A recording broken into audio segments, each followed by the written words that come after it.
Boa noite, senhoras e senhores. A história é uma ciência interessante. Ela fala do passado, mas é escrita no presente. Aquele historiador, ele vive aqui hoje. E ele vive no mundo real, circunstâncias reais. Quando nós olhamos para o passado, nós temos que evitar uma coisa em história chamada anacronismo. Ou seja, ana é um prefixo grego que significa sem, assim como anaeróbico, sem ar, como analgesia, sem dor, analfabeto, sem as letras. Quando eu falo anacronismo, eu falo algo que está sem tempo, fora do tempo. Tenta traduzir essa expressão, o fato de eu olhar para o passado com os valores do presente e julgar o passado com os valores do presente. Isso, nesse momento específico, tem acontecido numa coisa que nós estamos vendo numa chamada revisionismo histórico. Percebam que no mundo, esses acontecimentos que houveram nos Estados Unidos, com a morte daquele rapaz negro, trouxe à tona, em várias partes do globo, essa onda revisionista. Na Inglaterra se viu derrubarem estátuas de escravocatas. Nos Estados Unidos, os líderes confederados também tiveram suas estátuas contestadas. Em São Paulo, se cogita afinal de contas, aqueles bandeirantes que estão lá, eles não eram matadores de índios, eles merecem estátuas? Veja, deve existir um equilíbrio entre o olhar com o valor do presente e a compreensão do pensamento, da cosmovisão que as pessoas tinham no momento que constituíram esses monumentos. Outra palavra para definir isso seria empatia. Ou seja, nós temos que tentar nos colocar dentro dos valores do imaginário daquelas pessoas naquele momento histórico. Não é fácil isso. Não é fácil. Quando a gente fala especificamente na questão da escravidão, isso é um assunto que mexe com sentimentos profundos. Por quê? Porque nossos valores hoje, de igualdade, consideram a escravidão do homem pelo homem uma coisa abjeta, uma mácula no nosso processo civilizatório. No entanto, durante boa parte da história da humanidade, a escravidão não foi percebida dessa forma. Veja, desde que se constituiu a civilização, desde que nós temos os primeiros grandes impérios no mundo, lá na antiguidade, começando lá pela Mesopotâmia, sumérios, cádios, babilônios, egípcios, hebreus, persas, hititas, gregos, romanos. Qual era a regra? A regra era simples. Aquele que tivesse maior poder militar, que fosse capaz de conquistar os povos vizinhos, naturalmente escravizava parte da população. Isso era regra até mesmo, por exemplo, entre os gregos, que podiam considerar vizinhos seus, gregos, tomados como escravos. Se vocês olham a história da humanidade, peguem, por exemplo, os hebreus. O livro dos Hebreus nos narra, pelo menos 2 vezes em que eles eram cativos. foram cativos da Babilônia, foram cativos na Egito. Além da escravização por guerra, também existia um instituto da escravidão por dívida. Parecido com o que os bancos fazem hoje. Escravidão por dívida. Tá? Mas, quando nós estamos olhando para o nosso país, quando nós olhamos para o Brasil, nós temos aqui uma perspectiva própria. Por quê?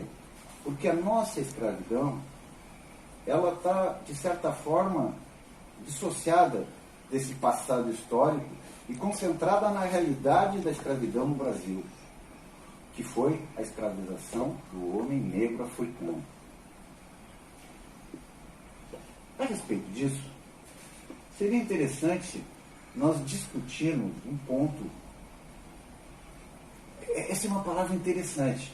Dentro da pedagogia, as pessoas às vezes falam que nós devemos problematizar. Mas, pô, professor, já tem um problema que chega, para que eu vou ter... Não, mas problematizar no sentido de colocar um problema para ser discutido. Não precisa ser resolvido, mas discutido. Vamos trazer isso para a nossa realidade próxima. Vamos ouvir o nosso hino rio-grandense. Por favor.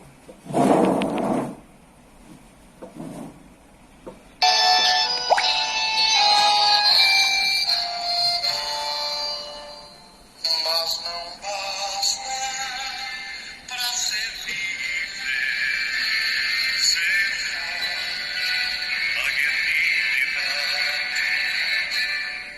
povo que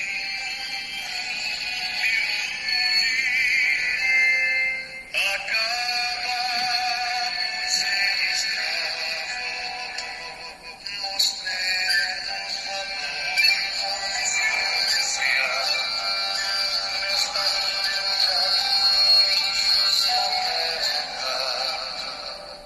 Sirvam nossas façanhas de modelo a toda a terra, de modelo a toda a terra. Sirvam nossas façanhas de modelo a toda a terra.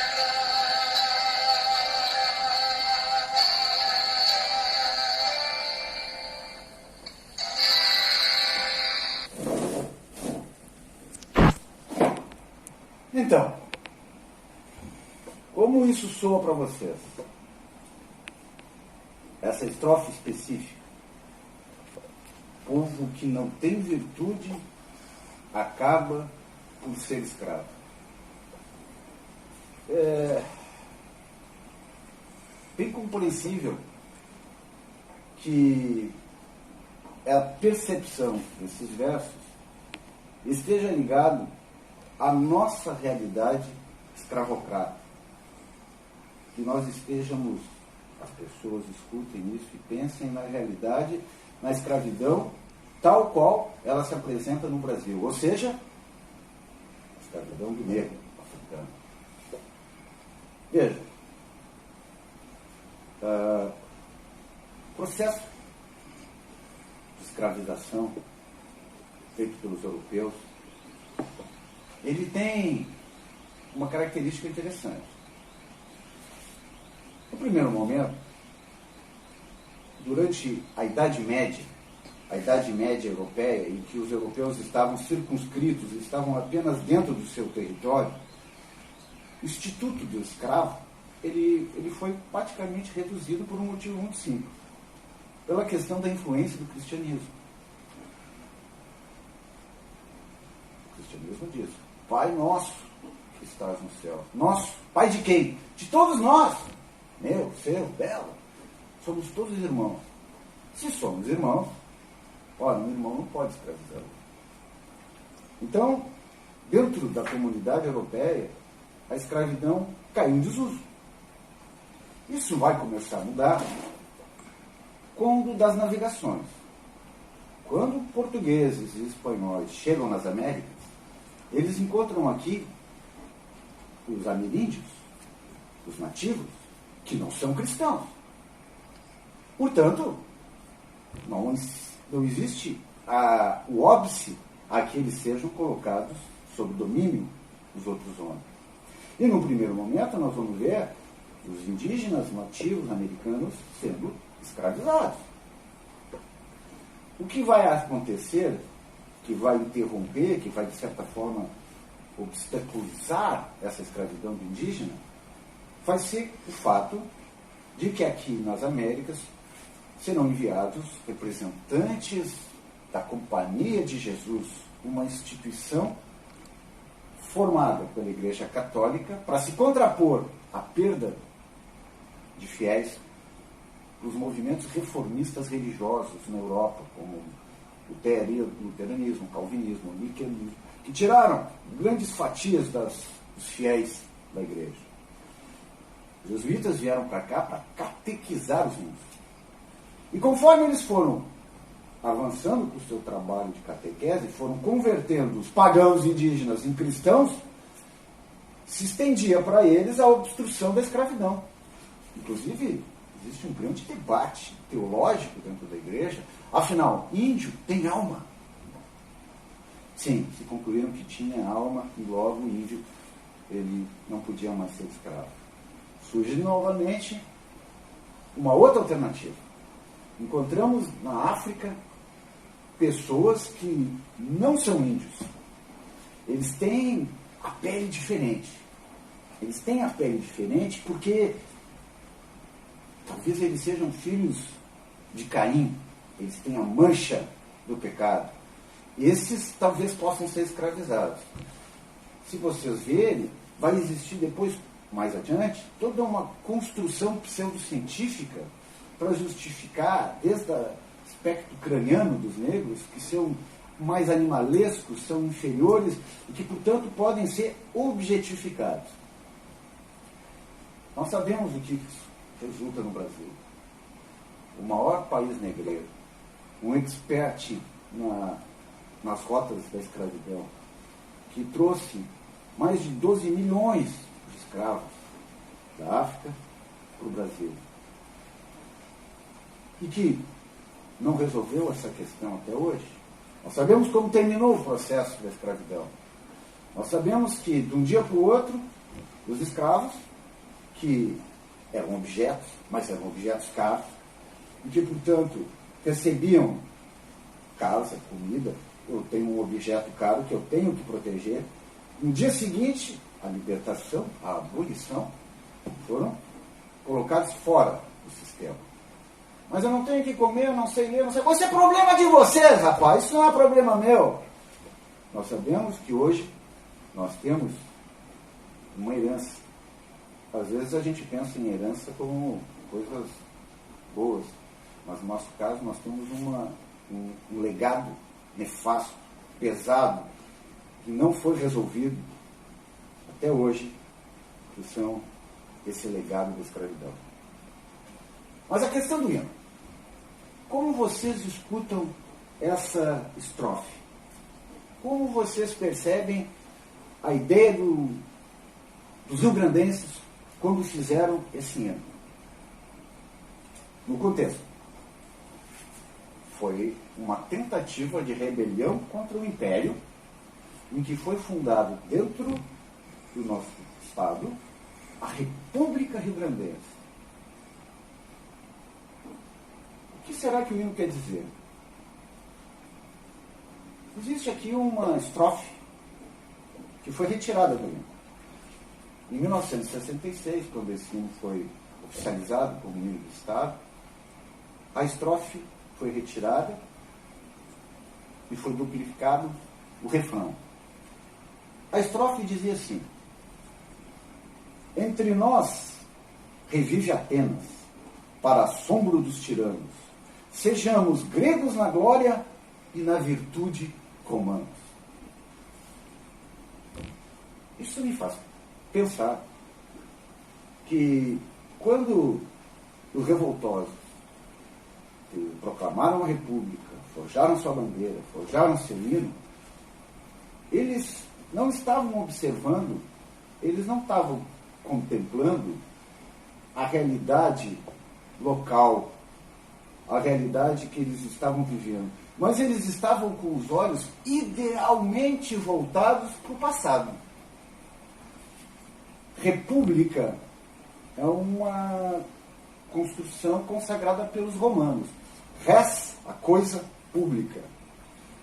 E eles estão voltados para a ideia de virtude da antiguidade. Eles estão pensando naquela forma antiga em que aqueles que eram derrotados militarmente eram tornados escravos.